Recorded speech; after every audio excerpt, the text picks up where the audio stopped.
¿Alguna vez te has preguntado cómo era el mundo antes de Noé, antes del arca y antes de que las aguas cubrieran la tierra? La Biblia habla de gigantes, ángeles caídos, una humanidad corrupta y una civilización tan avanzada como perversa. ¿Pero qué estaba pasando realmente? ¿Por qué Dios decidió destruir todo? Los secretos de este tiempo oscuro y casi olvidado pueden cambiar por completo la manera en que entiendes la historia bíblica. Si te gusta descubrir los misterios más ocultos de la Biblia, historias profundas y revelaciones de las que pocas personas hablan, entonces este es el lugar indicado para ti. Suscríbete al canal, activa la campanita.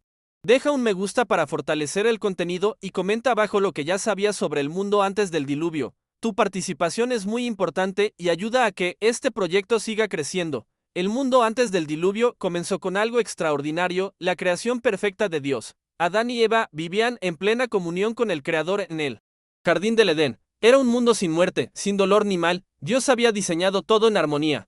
Y la humanidad estaba llamada a gobernar toda la creación con sabiduría y amor. Pero después del pecado original todo cambió. La entrada del pecado trajo corrupción no solo al alma humana, sino a la naturaleza misma. La tierra comenzó a producir espinas, el sufrimiento se convirtió en parte de la existencia humana y la separación espiritual entre Dios y el hombre se profundizó. Aún así, Dios no abandonó su creación, prometió un redentor y continuó supervisando el desarrollo de la humanidad. Con el paso del tiempo, la humanidad creció en número y conocimiento. Comenzaron a formarse ciudades y surgieron culturas y sociedades complejas.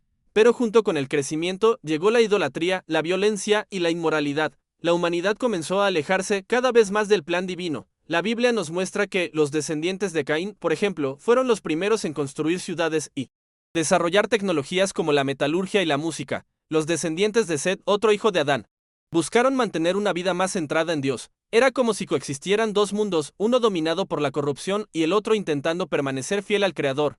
Este contraste entre los hijos de Dios y los hijos de los hombres se convertiría en la clave para entender el colapso moral que vendría después. El mundo se estaba preparando, aun sin saberlo, para un juicio sin precedentes. Uno de los pasajes más misteriosos y controversiales de la Biblia aparece en Génesis 6, cuando leemos que los hijos de Dios vieron que las hijas de los hombres eran hermosas y tomaron para sí mujeres, pero ¿quiénes eran estos hijos de Dios?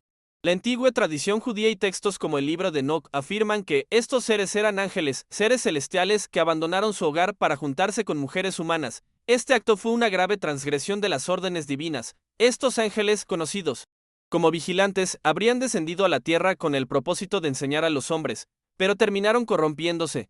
Esta unión dio origen a una raza híbrida y poderosa, los Nefilim, gigantes descritos como héroes de la antigüedad, pero también como seres violentos y destructivos. El impacto de esta unión fue devastador. Los Nefilim dominaron el mundo antiguo, sembrando el miedo, el caos y la destrucción. La cultura que se formó a su alrededor estuvo marcada por prácticas ocultas, sacrificios humanos y una degradación moral sin precedentes. Los vigilantes también enseñaron a los humanos secretos que estaban más allá de su tiempo: metalurgia, astrología, hechicería y venenos. El conocimiento corrupto se difundió rápidamente. Dios, observando este escenario, declaró que su espíritu no permanecería siempre con el hombre. El límite fue fijado, 120 años hasta el juicio final. Fue un tiempo de misericordia, una última advertencia antes de la catástrofe. El mundo se había vuelto irreconocible. El plan original de Dios estaba siendo grotescamente distorsionado. Lo que debería haber sido santo, puro y humano era ahora una mezcla perversa de cielo rebelde y carne corrupta, con los Nefilim dominando y los vigilantes influyendo. La tierra se convirtió en un reflejo de la rebelión espiritual que se apoderaba del corazón de la humanidad. La violencia se extendió como una plaga. Los hermanos se mataron entre sí, las ciudades fueron tomadas por la fuerza y el mal se convirtió en la norma, no en la excepción.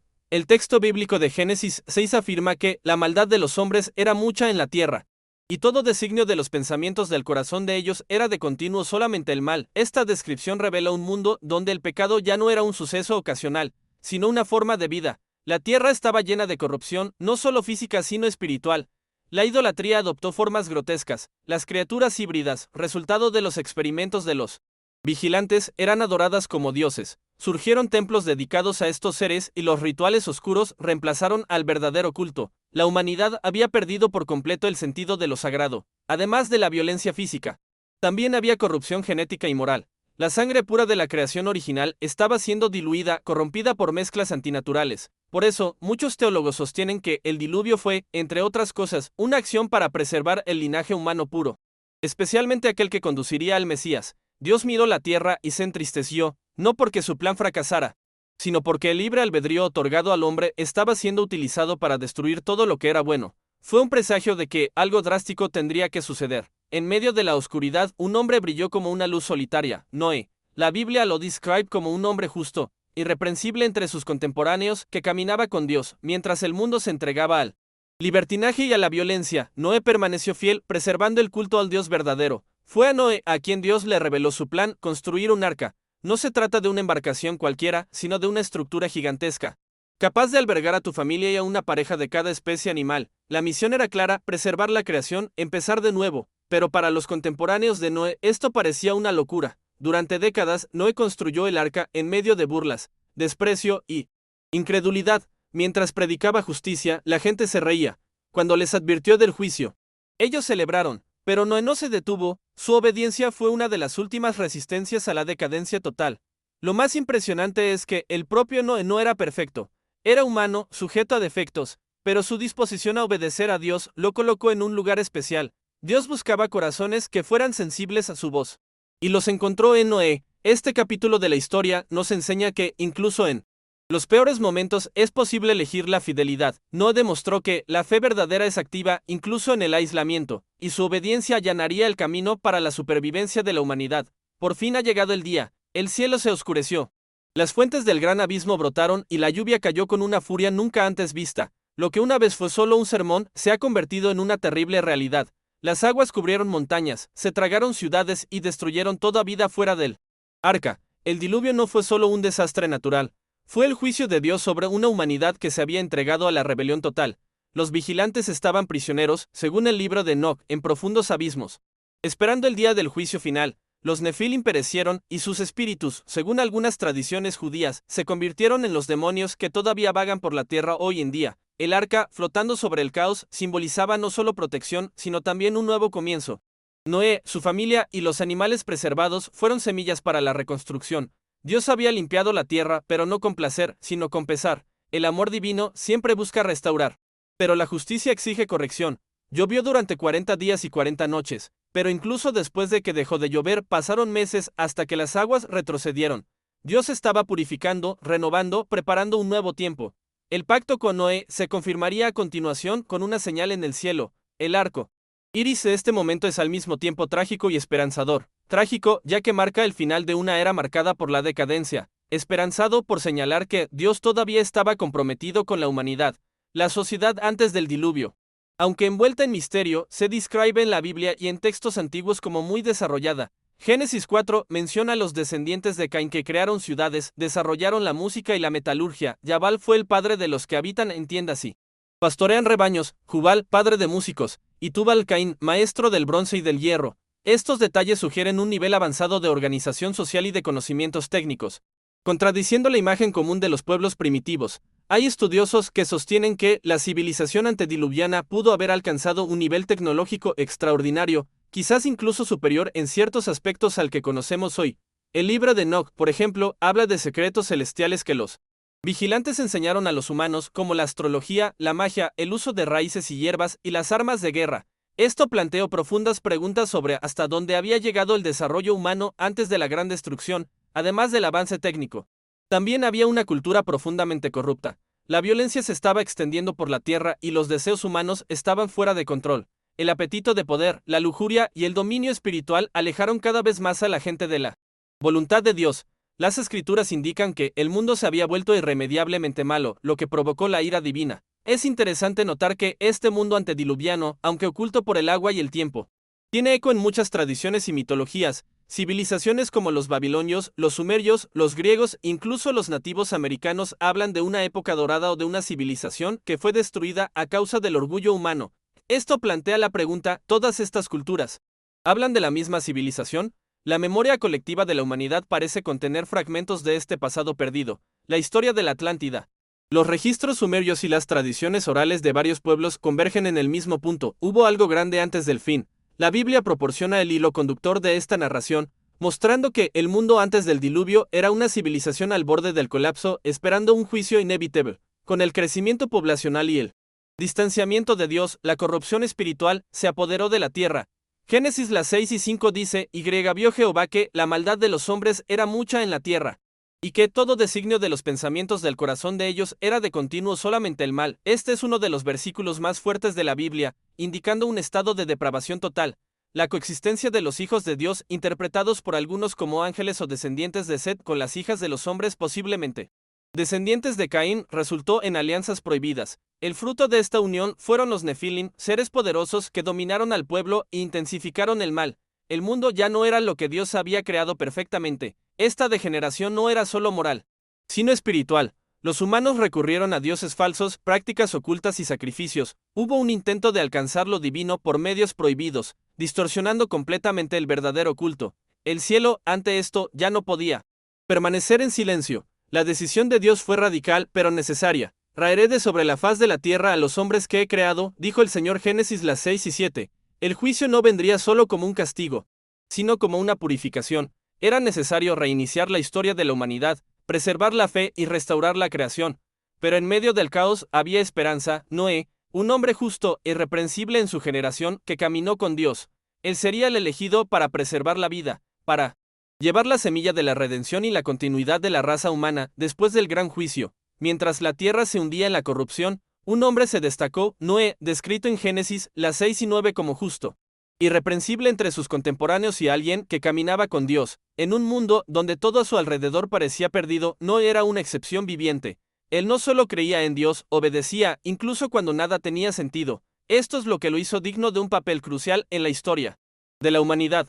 Dios se reveló a Noé con un mensaje impactante: el mundo sería destruido por un diluvio universal, pero él y su familia se salvarían siempre que obedecieran las órdenes divinas y construyeran un arca. Imagínense el peso de esta revelación. En medio del desprecio y la burla de los demás, Noé comenzó a construir un enorme barco en tierra firme, sin lluvia a la vista.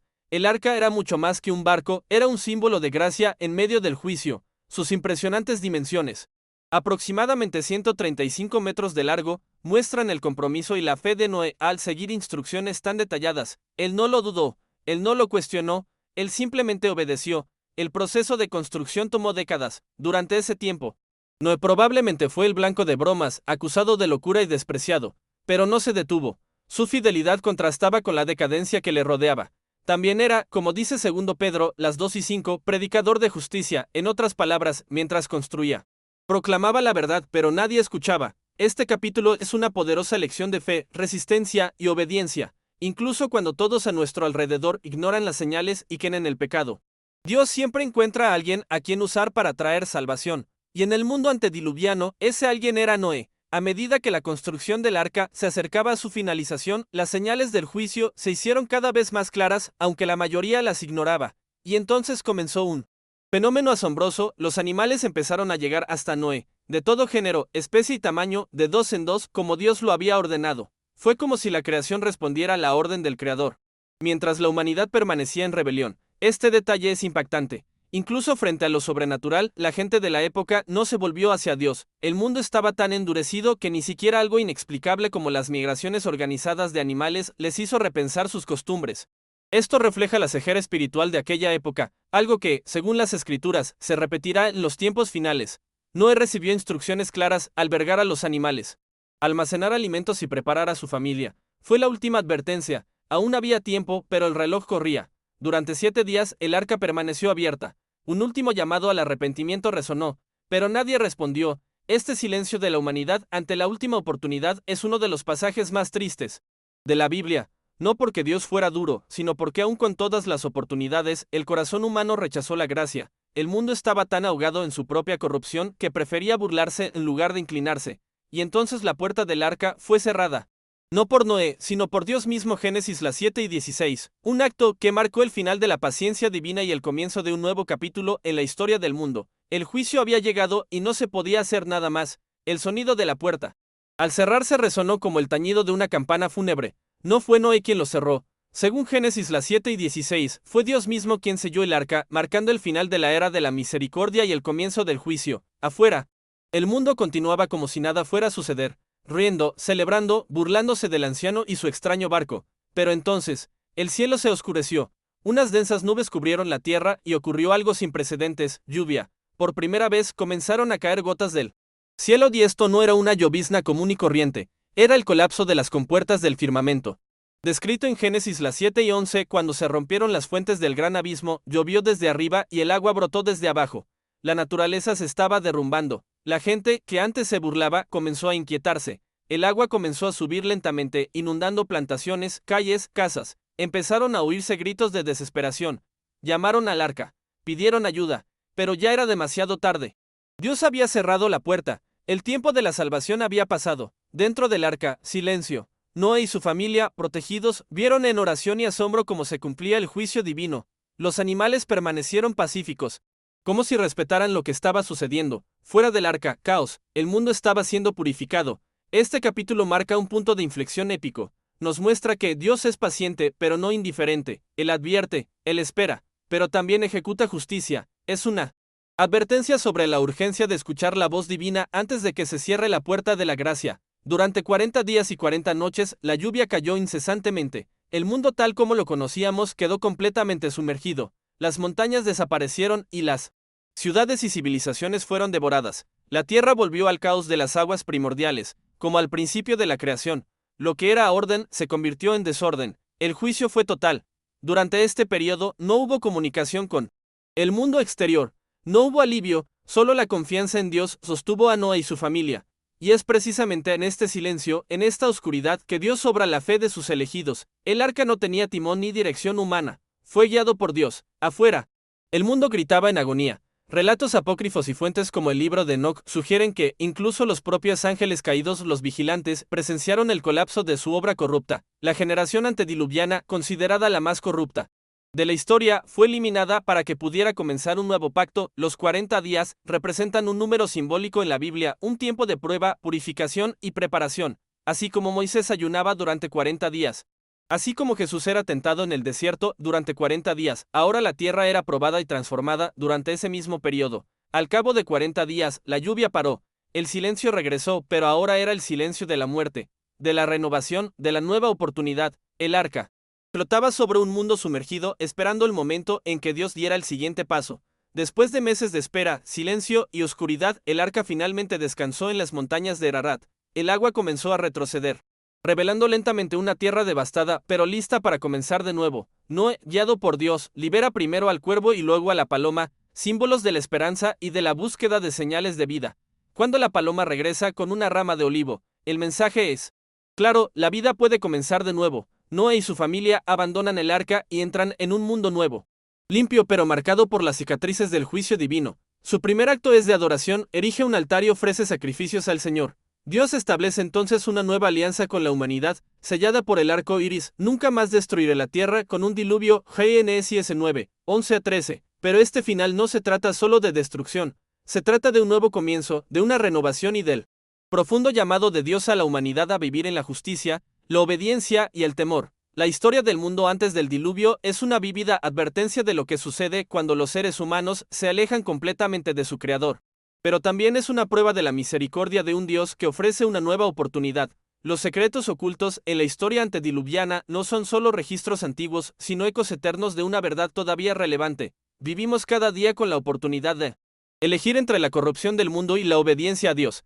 Así como en los días de Noé, Dios todavía observa, y su voz todavía llama. Si esta historia te conmovió, no te vayas sin suscribirte al canal. Aquí revelamos los grandes misterios de la Biblia con profundidad, respeto y un toque narrativo que no encontrarás en ningún otro lugar. Dale me gusta al video si te enseñó algo nuevo, y comenta abajo qué es lo que más te impresionó del mundo antes del diluvio. Tu participación ayuda a que este canal crezca y difunda más conocimiento bíblico alrededor del mundo. Sea parte de esta misión. Regístrate ahora, hasta que se revele el próximo misterio.